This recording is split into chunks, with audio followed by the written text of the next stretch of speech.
Alright, so a little while ago, a few weeks back, I was the luckiest girl because I received the Realme GT 5G from Realme and Tech tablets. So awesome, and I've been trying it out ever since to see what makes it tick, what I like and what I like a little bit less. So let's go, shall we?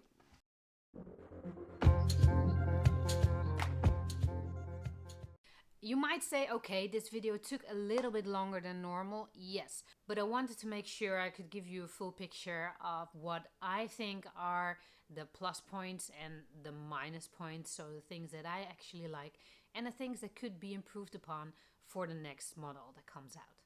What the first thing that a phone usually is about is the way it looks. And I have to say, I really love this look. I really love the way the sun shines off the back, the way it breaks sort of the back, but not literally. Thanks for that. I mean, we are talking about a 6.43 inch Super AMOLED display, but it has a 20:9 aspect ratio, and that, my friends, is what makes it so much better to hold in your hand. At least that's what I think.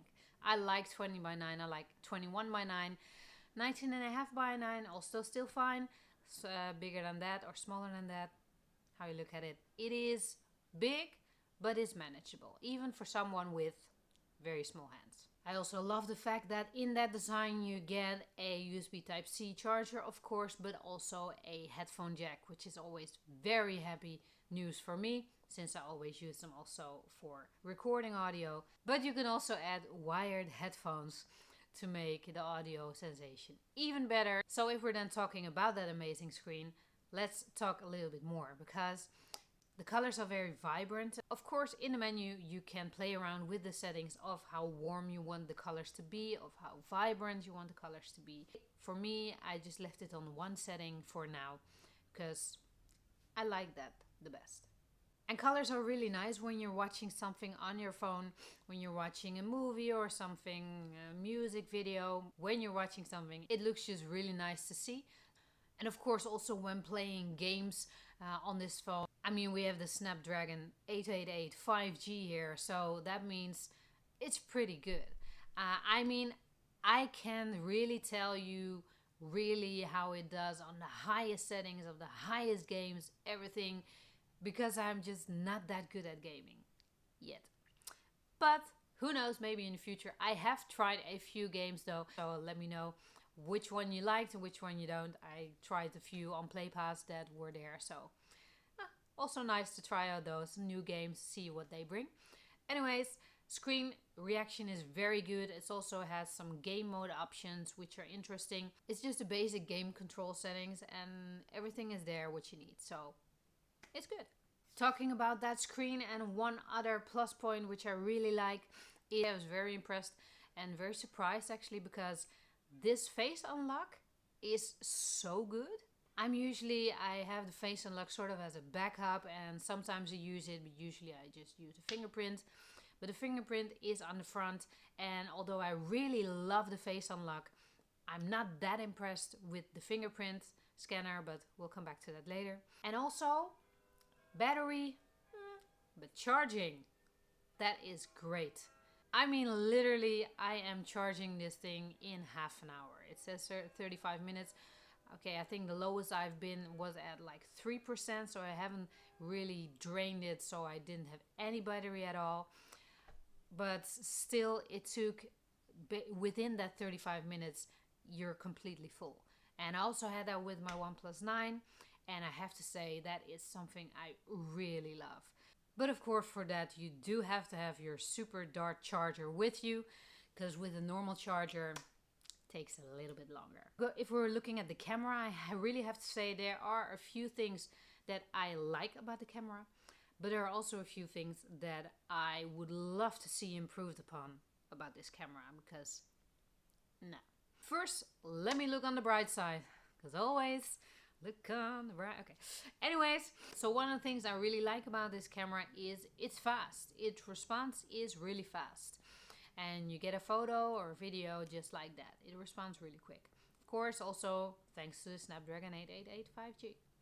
But also, I am loving the macro camera. Of course, I am lately so much more into macro photos. loving them, loving playing around with them. So yeah, that's awesome. And there's also a function here that makes this phone so interesting also for example, vloggers.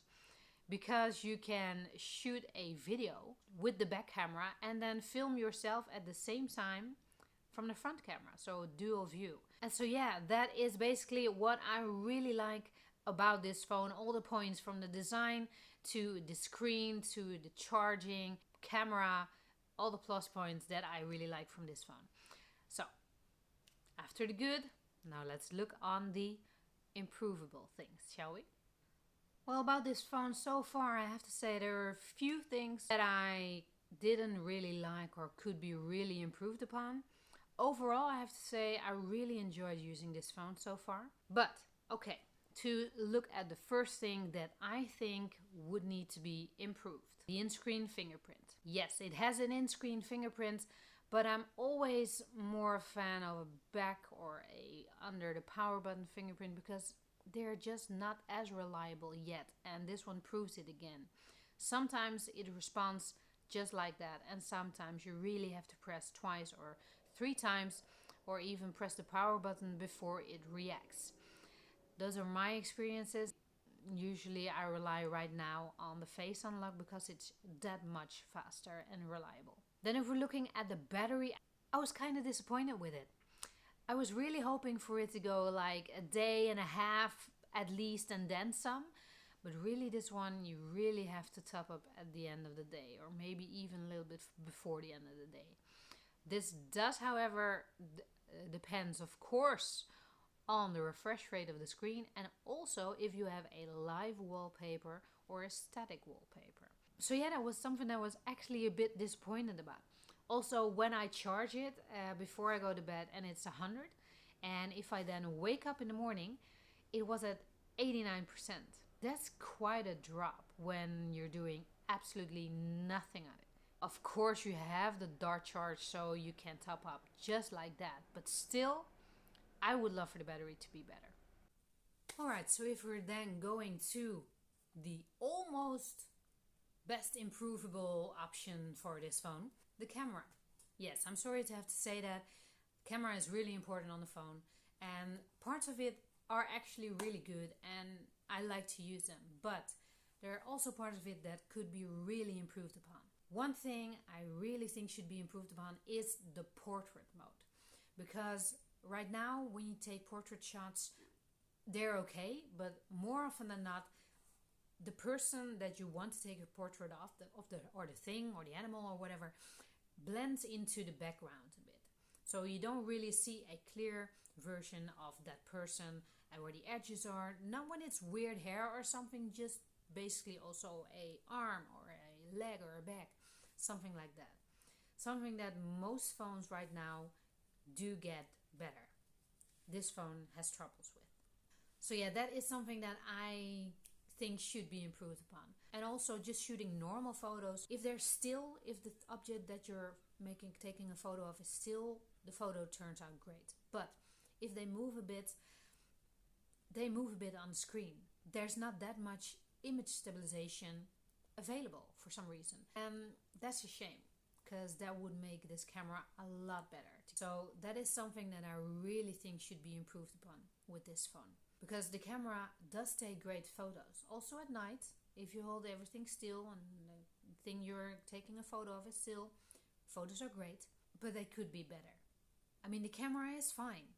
The camera does a great job, especially for the money that you're paying for. But still, to have options to improve upon, absolutely. Stabilization, portraits, the night photos. And then we're coming to the last thing on my minus list. And yes, normally I would leave the camera for last because that is basically the most important thing on any phone these days. It's like battery, screen, camera. That's it.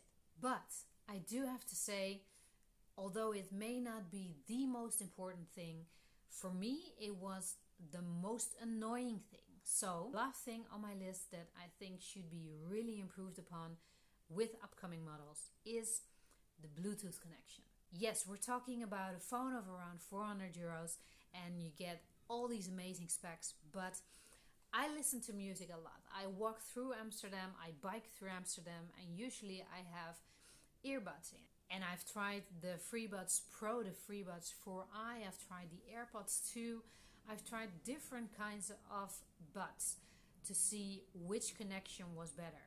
But I have to say it comes back down to none are great. That is not due to the buds, but to the connection from the phone. I usually keep my phone in my back pocket. I know, I shouldn't, really bad, but I also leave my jacket or my shirt over it so it's protected a bit more. If that doesn't work, I put it in my front pocket sometimes to have it closer. That's what I usually did now to try it, if that get that better. But still, yeah, when I had it in my back pocket, I just cannot really listen to music right now because it keeps on stuttering, stopping, playing, sometimes even switching from mono to stereo for some reason, because it has that much interference apparently from my body. I don't know. Anyways, if I want to listen to music on this phone, I literally have to walk around with the phone like this in my hand to have no interference at all. And that is just something that you shouldn't have to do because it's very annoying. For me, definitely is that the most improvable thing there is on this phone. So please, on the next model, improve upon that. Improve upon the points I mentioned. Keep going with the good points I mentioned. I really enjoyed using this phone because it is a great phone. But I did notice that I, for example, would take a little less snapshots with it because it wasn't as reliable as my Pixel 4a 5G, which I threw in the toilet. But hey, that is a different story. Anyways, moving on. Yeah, so that is something I did notice. And that's really too bad because this phone does really touch base with a lot of points that it does good. So yes, in conclusion, the Realme GT 5G, what do I think? I think for this money, for about 400 euros, it's a really great phone. It's fast, it has a great screen, it's super dart charging. It has a good camera, not a great camera, but a good one, a decent one. So yeah, right now for this price point, for the refresh rate, for the Snapdragon chip that's inside, for someone that's gaming a lot and doesn't want to have to give like 800 euros to 1,000 euros, this is a really good option because it's a really strong phone with a really good charging system. But if you're looking for a phone with the best camera, sorry, then no, for me this is not it. But it does have a lot of plus points. So what do you think?